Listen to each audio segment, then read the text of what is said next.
Me pareció maravilloso porque muchos adolescentes están leyendo el libro y se están encontrando que, primero que lo entienden, que es muy bueno eso, no por el adolescente, sino eso dice acerca de uno de los objetivos, que era que sea lo más sencillo posible el libro. Y segundo, con que, bueno, les sirve, se quedan con cosas. Hoy Martina no va... Hoy Martina prácticamente va a hablar sola. No que quiera meter presión, para nada. Bueno, no lo voy a aburrir más. La idea es que en sí las presentaciones de mi libro, cuando las he hecho en Rosario, en mi pueblo, en el Colegio de Psicólogos, los presentadores sean personas que no sean psicólogos. ¿Y por qué quiero que no sean psicólogos? Porque me parece que es... A ver, hay chicos muy chiquititos, tápenle los oídos un segundito nomás. Pero estoy bastante podrido de la masturbación intelectual de los psicoanalistas de hoy en día.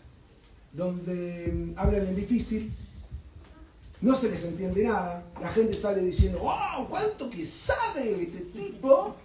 Pero no le sirve a nadie. La idea del libro es que le sirva a la gente. Y es para la gente. Y por eso la gente es la que tiene que presentar el libro. Los psicoanalistas son gente, aunque algunas veces se presenten como si no lo fueran, pero son gente. La idea es devolverle a la gente lo que han dado tanto al psicoanálisis para que crezca, porque el psicoanálisis creció gracias a la gente. A los que pensaron, pero no funcionó. ¿Sí? Bueno, no los aburro más con esto. Vamos a empezar con uno de los dos, ¿te parece? ¿Vos, Gabriel, querés empezar? ¿Preguntas? ¿Se Sí. pueden hacer preguntas? Absolutamente, de hecho, si querés, puedes empezar ya. No. ¿No? Bueno, Ay, bueno. vamos a dar tiempo. Dale. Bueno, buenas noches. Ahí está. La propuesta de Diego es muy interesante. La verdad que el libro... Yo no soy un gran lector de este tema, de esta materia, de esto, pero la verdad que primero que me llamó la atención el lenguaje que tiene, que es muy simple y sencillo. Y segundo que bueno, al engancharse mi hija con 14 años, te llama más la atención eso, que vos decís algo interesante o de importante o ayuda tiene este libro, ¿no? Yo como papá, la verdad, por ahí hay situaciones muy engorrosas, pero bueno, lo tenés que concentrarte. Si te metés en el libro, en lo que dice, lo llegás a entender y con los ejemplos claros que lo describís, yo por lo menos lo supe llevar. Claro, porque el libro tiene una situación teórica, metele, que no es tan teórica en realidad, y con ejemplos de la vida cotidiana. Sencillo, hasta pavotes por el momento, pero a propósito, para que justamente pase esto, digamos, esto de lo que vos ves, ¿no? Que la persona no se quede con conceptos, porque si no, no es la idea transformar en psicoanalistas a los lectores, sino que los lectores puedan tomar algo que es del psicoanálisis, pero que les sirva. ¿No? Perdón. Sí. No, está bien, al contrario, acá el que sabe usted. No. ¿Cuánto que sabe? ¡Oh! Ustedes tienen que, cuando yo termine de hablar, tienen que hacer ¡oh! Bueno, no, la idea es, en realidad yo me voy a quedar con un capítulo que por ahí yo lo elegí por una cuestión de nada, me llamó más la atención y la idea es preguntarte o si vos podés hacer un análisis gratis, ya me estás por el tema del narcisismo, Sí. Por ahí que tenemos nosotros con nuestros hijos, o cómo se relaciona eso, porque si bien está muy claro en el libro, por ahí uno se da cuenta de un montón de cosas, como papá y como hijo. Exacto. Entonces por ahí está muy bueno. No sé, yo te hablo de este capítulo porque es el que más me llamó la atención. Porque la cuestión del... A ver, narcisismo lo deben haber escuchado 1000 veces, ¿no es cierto? Bien. Por lo general se entiende casi como una mala palabra. El narcisista es un guacho que solamente piensa en sí mismo, ¿no es cierto? Bueno, no es la idea. Tampoco es, qué lindo el narcisismo, pero, a ver, básicamente, cuando uno tiene un hijo, no le pregunta al hijo de tenerlo. Evidentemente, primero porque no existe, ¿no es cierto? Entonces, tiene el hijo por cuestiones propias. Y esas cuestiones propias son narcisísticas. Es decir, quiere tener un hijo porque hay cuestiones de uno que piensa se van a resolver teniendo un hijo. ¿Cuáles? Si los padres se podrían pasar antes de ser padres, ¿cuáles son las razones por las cuales tienen un hijo? Capaz que no los tienen. Ahora, no, la mayoría, por suerte y gracias a eso no nos extinguimos, la mayoría no ponemos a pensar en eso. Y muchas veces ponemos sobre nuestros hijos cosas que están desde antes de que nazcan. Y en algún punto está bueno que eso suceda. ¿Por qué? Porque les imprimimos cuestiones, buenas, malas, todas. ¿Sí? Entonces, muchas veces, esto debe ser lo que habrás visto, ¿no? Nuestros hijos nos devuelven, de alguna u otra manera, alguna de esas cosas que nosotros imprimimos sobre ellos. Nos devuelven algunas cosas buenas y algunas veces de la peor manera posible, las cosas malas. Porque te la tienen que hacer saber, ¿no es cierto? Que no les cierra mucho lo que vos creías que era bueno y para el otro no. Por ejemplo, no sé, esto se hace porque yo te lo digo. ¿Cómo? ¿Cuántas de ustedes dijeron esto se hace porque yo te lo digo? Ahí está, muy bien.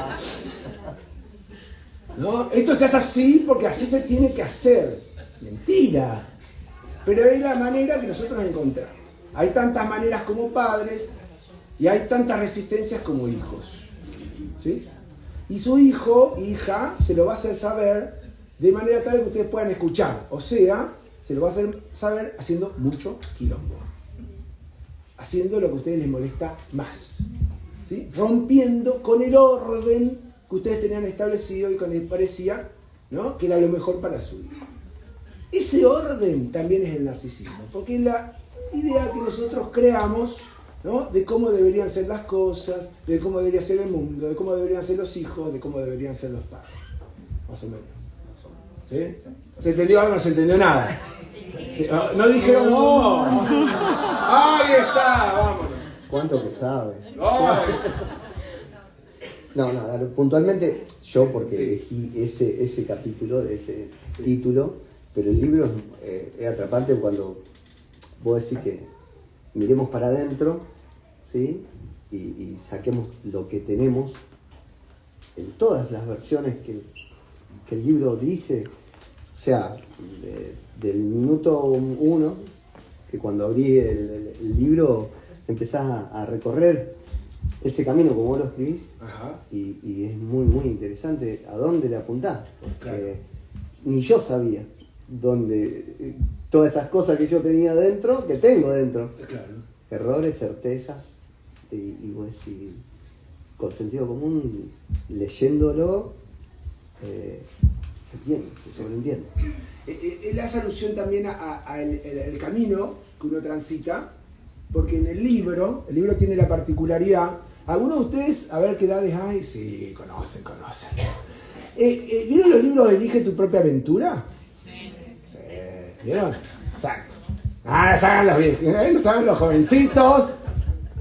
No, que los viejitos no nos enseñaron, no estuvieron en nuestra época. Claro, exacto, estaban posterior. Bueno, claro. Bueno, ¿pero qué edad tenía con el Elige tu propia? No, yo no te voy a decir la Bueno, tenés razón, está bien, qué desubicado. Elige tu propia aventura. Eran los libros donde vos, al final de cada capítulo, podías elegir el capítulo con el querías continuar. El libro es así, es de ese estilo. O sea, son capítulos, muchísimos capítulos, muy breves.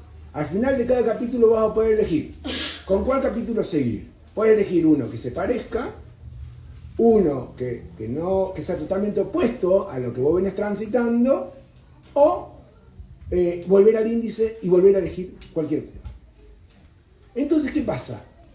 Primero, es un libro infinito, porque como no tiene inicio, no hay desenlace, cualquier cosa que no tiene inicio y final es infinito en sí misma, por lógica. Claro que es finito, tiene un número finito de páginas, o sea, no se van a encontrar un libro, pero tiene tantos caminos posibles como lecturas hagan ustedes, y si eso le suman, que lo pueden leer en distintos momentos de su vida, más libros todavía posibles, porque menos que no es un libro leerlo ahora, a los 14, que leerlo a los 40, a los 85, 47, muy bien, 47, que leerlo, no sé, a los 80. Por eso lo de los caminos, me imagino, ¿no? Sí, claro.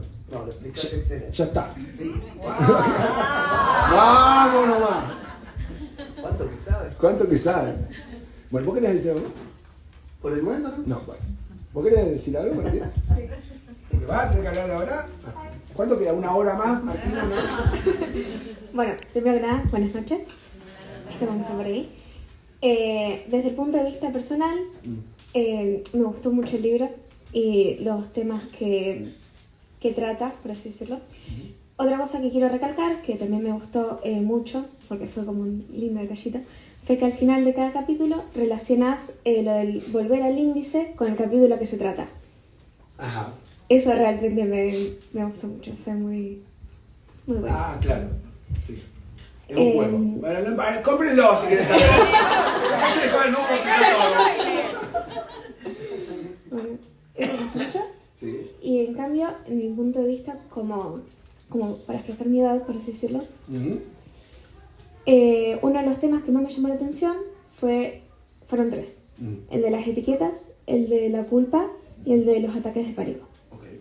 Porque, bueno, según lo que yo he escuchado varias veces, es la frase que el adolescente es muy vulnerable. Entonces yo siento que si bien la culpa está presentada en todas las edades, en el adolescente, al ser más vulnerable, se puede presenciar más.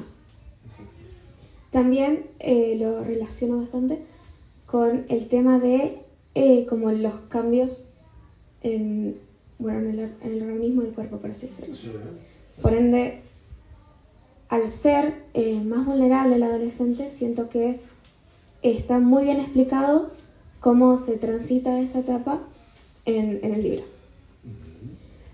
Bueno, también los ataques de pánico son muy frecuentes debido a la culpa y la zona de confort que tenemos establecida, porque, mayormente y en la actualidad, como que las personas de mi edad, como que están muy encerradas en su casa, por así decirlo.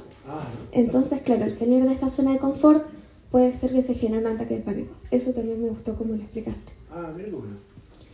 Y sobre las etiquetas, quiero hablar de este tema porque siento que es algo que puede afectar mucho en una persona, el hecho de una etiqueta, el cómo la recibe y cómo convive con ella. También siento que lo explicaste de una forma muy, muy sencilla, eso es algo que también me gusta porque es muy comprensible el libro. Y nada, eso. Buenísimo. Yo tengo preguntas para hacerle. Un montón. No te voy a dejar tranquilo. No. Bien. Vos sabés, Martina, que yo elaboré lo del ataque de pánico y salir de la zona de confort. Jamás pensé en un adolescente en ese momento. Y sin embargo, cuando lo decís, me cierra todo mucho más. Y esto de efectivamente que el encierro se suele presentar como que está todo bueno ahí, ¿no? Pero vos lo planteás así como, está todo bueno, pero no tan bueno. Primero eso, me pareció buenísimo. Lo de las etiquetas, yo voy a dar el ejemplo porque lo van a leer igual al libro, me imagino, ¿no? Por más que yo creo que la etiqueta, si ese ejemplo te referís, es como una remera, ¿a ese? Sí, ese ejemplo. Yo creo que las etiquetas son como una remera. Yo no creo que lo haya inventado yo a lo que estoy diciendo ustedes, seguramente lo escucharon en otro lado. No lo digan si lo escucharon en otro lado. No me doy cuenta que lo inventé yo. Las etiquetas, yo pienso que son una remera en donde uno se deja de poner la remera para hacer la remera. Les explico. Creo que cuando uno elige una remera, uno no elige cualquier remera, ¿no? Yo, por ejemplo, a un señor acá que tiene una remera negra que tiene unos dibujitos acá, ¿sí? A vos, supongo que habrá elegido entre la gama de remeras posibles esa remera, por lo que sea, ya sea que le combina bien con la ropa, porque la insignia dice algo de él, lo que sea, ¿no? Es una suposición, que es bastante lógica, porque ninguno de nosotros vino con lo primero que encontró. Incluso si una persona sale con lo primero que encontró, dice mucho de sí mismo también eso. O sea que hasta ahí la ropa que uno usa dice algo de uno, ¿sí? Dice algo de lo que uno se identifica, de lo que uno está pasándole, de lo que sea. Entonces cuando uno sale a la calle se pone una remera determinada. Pero si yo le digo a ustedes, a este señor, vos sos la remera, vos me vas a quedar mirando como este tipo está chapita mal, ¿no es cierto? Porque vos no sos la remera, vos tenés una remera. Pero ¿qué pasa con las etiquetas? Las etiquetas, por lo general, se ponen a personas, incluso las mismas personas se las ponen a esas etiquetas, diciendo, yo me siento muy identificado con esto, con esto, con esto. Pongámosle, hoy en día, a los pibes y a los adolescentes, ya adolescentes, porque eran pibes en ese momento, a algunos adultos, se les dice tenés TDAH. ¿Escucharon hablar del TDAH? Bien. TDAH, trastorno con déficit en hiperactividad o trastorno de atención con déficit e hiperactividad. Perdón. El TDAH es una etiqueta, ¿por qué? Porque muchas personas se le termina diciendo vos sos el TDAH, ¿no? Vos sos hiperactivo, ¿no? Vos sos desatento, vos sos. Y uno puede poner en ese lugar depresión, y entonces uno puede decir, en vez de tengo depresión, puede decir soy depresivo. O uno puede decir, no tengo ansiedad, sino soy ansioso. ¿Y cómo es posible que si la remera, que es algo que uno tiene, sea una locura decir que uno es, ¿por qué nos cierra tanto cuando hablamos de depresión, ansiedad, TDAH, etcétera? Mire, a mí me parece que a veces uno necesita plantearse qué es determinada cosa para poder abordarla. Y hasta ahí vamos de acuerdo. Ahora, después, quizás más adelante o no, está bueno poder tomar distancia, porque si no uno queda confundido con lo que porta, y después es más difícil poder alejarse de eso y queda encerrado. ¿Qué está pasando con los niños con TDAH? Se quedan encerrados en ese diagnóstico, se los medica y no salen nunca más de ahí. Tienen TDAH toda la vida. Terrible. No es como un resfrío, que uno toma un medicamento y se le va. Es más, se está planteando que tiene un origen neuronal. Es decir, es orgánico y es de nacimiento. ¿Fuiste loco? No puedes hacer nada con eso. Ya está. Pero eso es mentira. Es una construcción de los laboratorios. O casualidad son los mismos que te venden el metilfenidato, la ritalina. Sí. Para que ya sí que tiene la misma peligrosidad que la morfina porque puede generar muerte súbita y que hoy en día se administra sin receta por triplicado, que sí la lleva la morfina y no la ritalina. O sea, hoy en día se dan como caramelitos de goma. O sea, es peligroso. Pero todos caemos en el diagnóstico. A ver, vamos a poner un ejemplo pavo, ¿no? Todo nos pasa. Vamos caminando por la cocina, preparamos el mate, le pusimos la hierbita, le pusimos la bombillita. Estamos para salir el mate, damos vuelta porque sonó el teléfono, un mensajito de texto, lo que sea, ¡pum! Tiramos el mate a la miércoles. ¿Qué decimos? ¡Oh, se nos ha caído el mate! No, ¡qué boludo que soy! ¿No es cierto? Bueno, eso es una etiqueta, le voy avisando, porque queda todo su ser encerrada en la palabra boludo. Yo creo que ninguno de nosotros le queda la palabra boludo para definirlo totalmente, estamos de acuerdo. Sí. Pero en ese momento nos cierra el pelo. ¿No es cierto? Y nos cierra el pelo ¿por qué? Porque es más fácil decir soy un boludo que decir, che, loco, mirá, voy a tener que empezar a pensar de no estar tan atento al celular cuando me estoy cebando mate, porque además de tirar el mate a la mierda, me puedo quemar, o sea, vos sos tan boludo. Bueno, eso, ¿no? Lo de la etiqueta. ¿Vos querés decir más, no?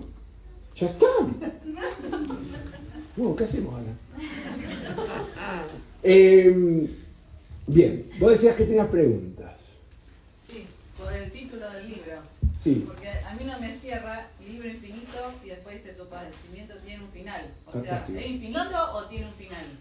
Buenísimo. Si es infinito no tiene final. Los padecimientos. ¿Dónde está el signo de pregunta? Eso. Tendría que tener signo de pregunta. Bien, no, el libro es infinito, los padecimientos tienen final. ¿Por qué? Porque muchos de los padecimientos que tenemos son generados por los caminos que transitamos. Se los explico de esta manera. Si no se entiende, me dicen. Porque la idea es que ustedes se vayan acá entendiendo algo, no diciendo que interesante este psicólogo. Y que se compre el libro también.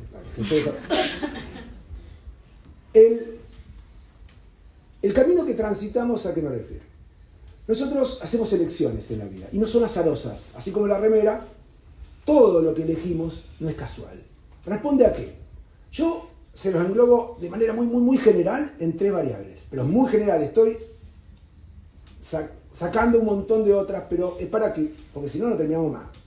Eso sí que no va a ser infinito.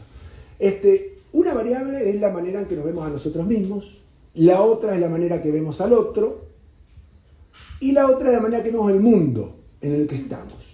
De acuerdo a esas 3 variables, nos manejamos con todo.